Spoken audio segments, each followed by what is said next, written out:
설이면 집집마다 떡국을 꼭 먹듯이 우리 민족에게 떡은 명절이나 특별한 날 꼭 챙기게 되는 음식입니다. 그런데 이 떡, 정확히는 떡 만들기가 지난해 국가 무형문화재로 지정됐습니다. 푸근하고 서민적인 맛의 막걸리 빚기도 앞서 지정이 됐는데요.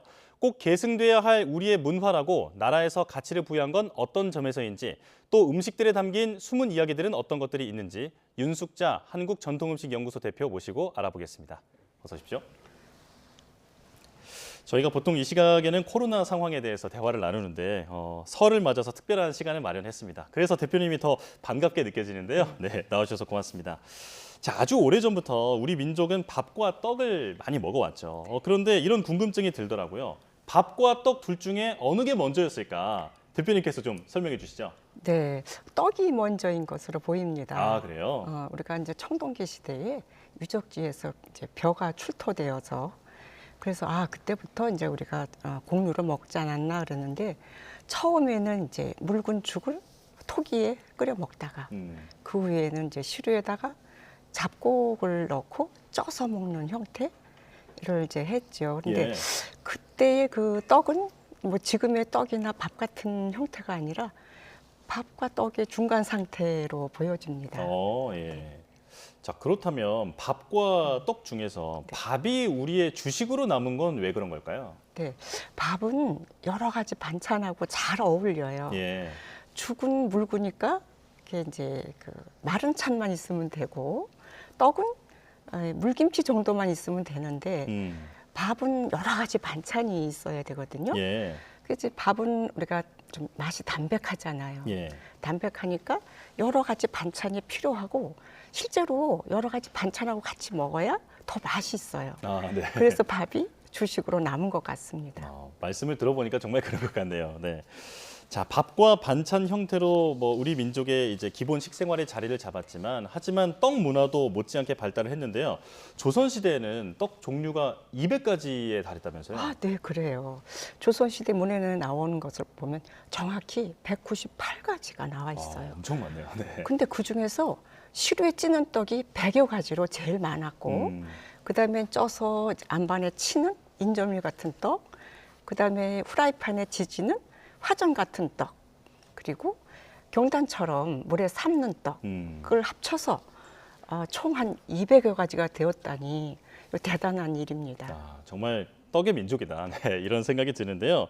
자, 그런데 그 밥 좋아하는 사람을 밥보라고 부르진 않더라도 떡을 좋아하는 사람을 이제 떡보라고 부를 정도로 네. 우리가 떡과 관련돼 있는 여러 가지 재미있는 말들이 있는데요. 그와 관련된 또 풍습들도 여러 가지 있잖아요. 그 네. 떡에 관련돼 있는 어떤 재미있는 얘기가 있으면 몇 가지 소개해 주시죠. 몇 가지 소개해드리면 우리가 바람떡이라는 거 있잖아요. 네네. 바람이 이렇게 불룩 들어간 떡. 그것은 결혼식에는 올리지 않았다고 해요.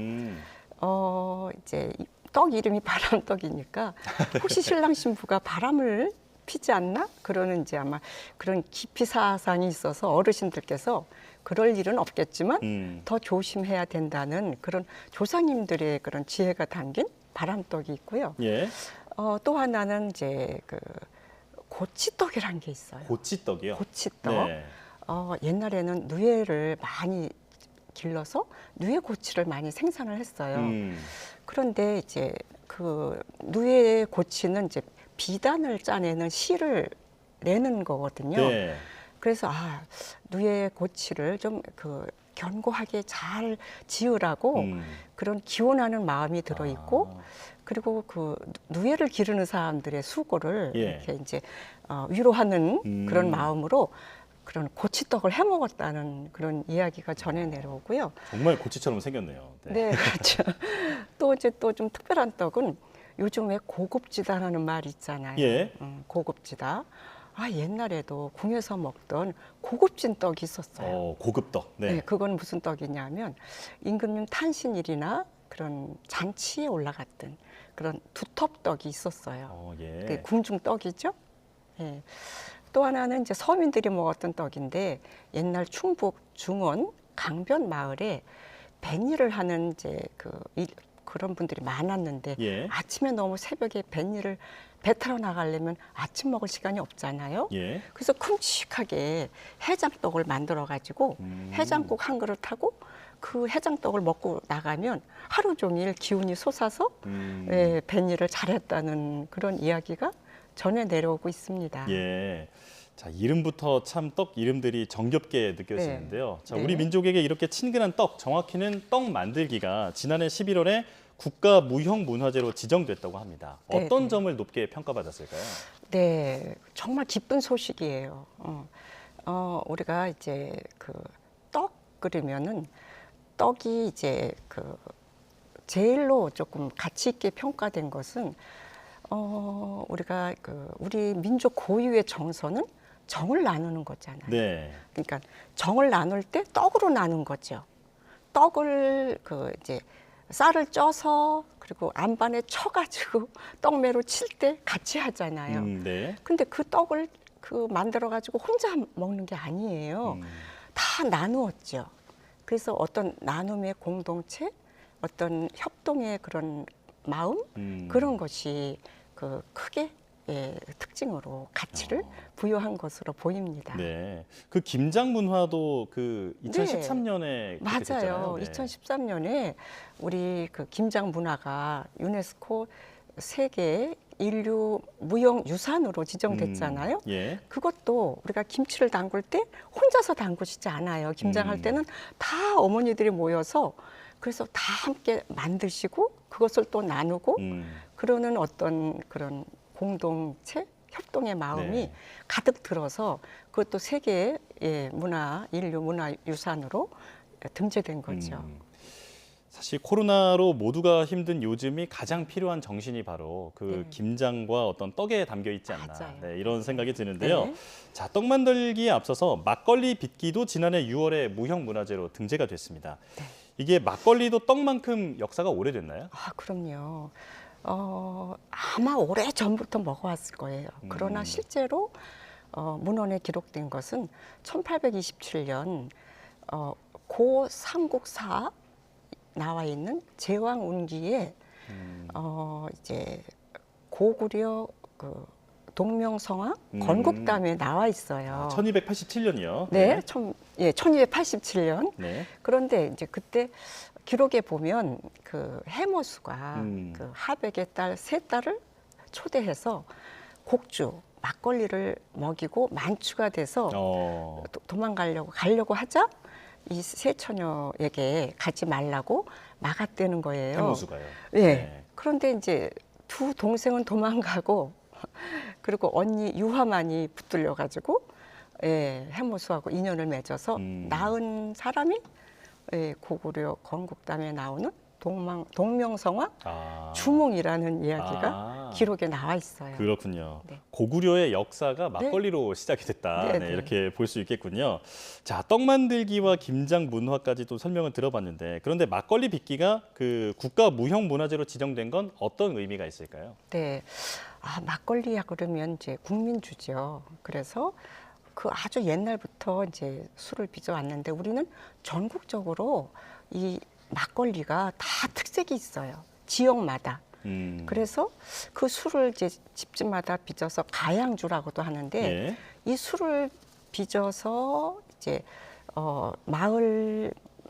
마을제 또는 동신제 같은 마을의 어떤 평안을 기원하는데도 이 술이 들어갔고요. 그리고 어떤 서민의 애환을 달랠 때 이 술로 많이 애환을 달랬잖아요. 맞아요. 그래서 국가 무형문화재라고 그러면 이제 어떤 역사성 그리고 학술적인 면 그리고 어떤 그게 이제 계승 유지가 될 것인가 특히 이제 그 사회 문화적으로 가치가 있는지를 살펴보고 높이 평가를 받아서 무형문화재가 된 것으로 보입니다. 그렇군요.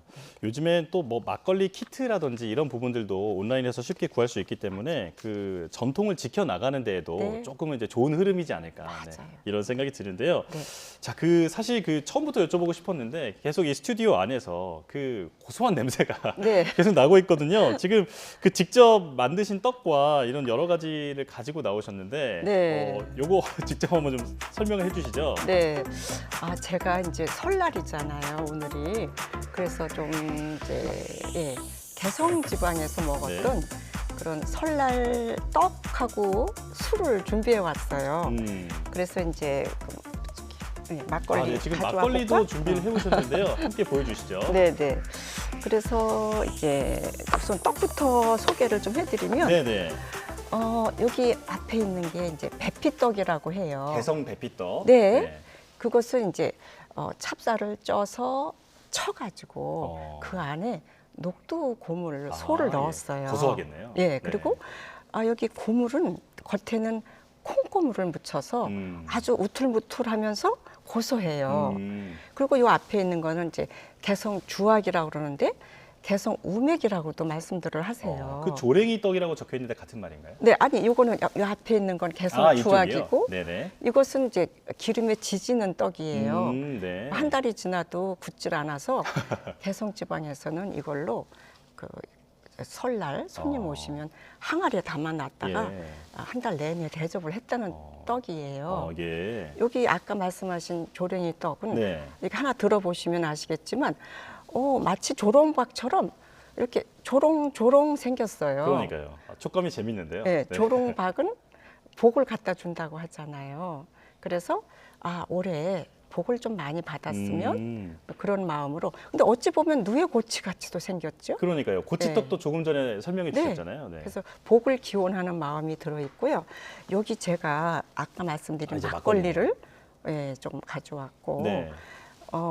그래서 이제 이런 병에다가 막걸리 이렇게 딱 따라서 드시잖아요. 예. 이것은 이제 오향주라 그래서 개성에서 내려오는 그런 우리 집에 저희 집에 그 내림술이라 오향주라고 하면 향기가 네, 다섯 5가지가 들어간. 네, 그래서 맛이 좀 특별한 그런 술을 제가 설 명절이라 준비해봤어요. 네. 막걸리는 또 직접 담그신 거죠? 네, 막걸리 좀 담고 저가 또 술을 잘 담아요. 자, 그 방금 술을 네. 잘 담는다고 말씀해 주셨는데 네. 그 미국에 네. 그 로버트 파커라는 아주 미국의 유명한 와인 황제라고 맞아요. 불리시는 분이 계시잖아요. 맞아요. 네. 자, 이분이 대표님께도 술 빚는 법을 배웠다고 하는데 뭐 어떤 얘기인지 좀 설명해 주시죠. 네, 로버트 파커가 부부하고 또 친구 부부랑 4명이 같이 왔어요.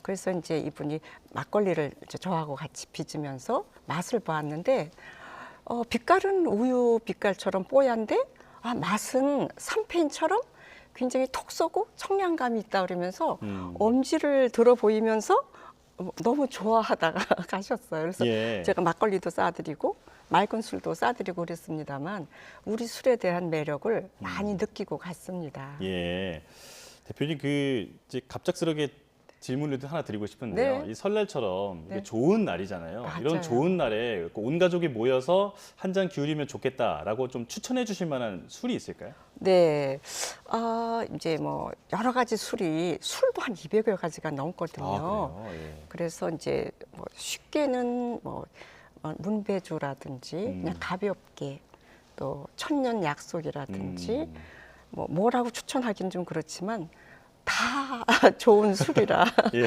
네, 뭐 두루 아무거나 드셔도 좋고 좀 달콤한 걸 좋아하시면 복분자 술도 좋을 듯 해요. 예, 그렇군요.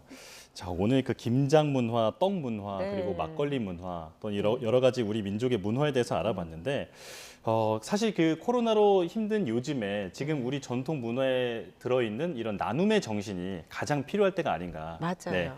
이런 생각이 듭니다. 네. 자, 지금까지 윤숙자 한국전통음식연구소 대표와 함께 우리나라의 식문화에 대해서 알아봤습니다. 대표님 고맙습니다. 네,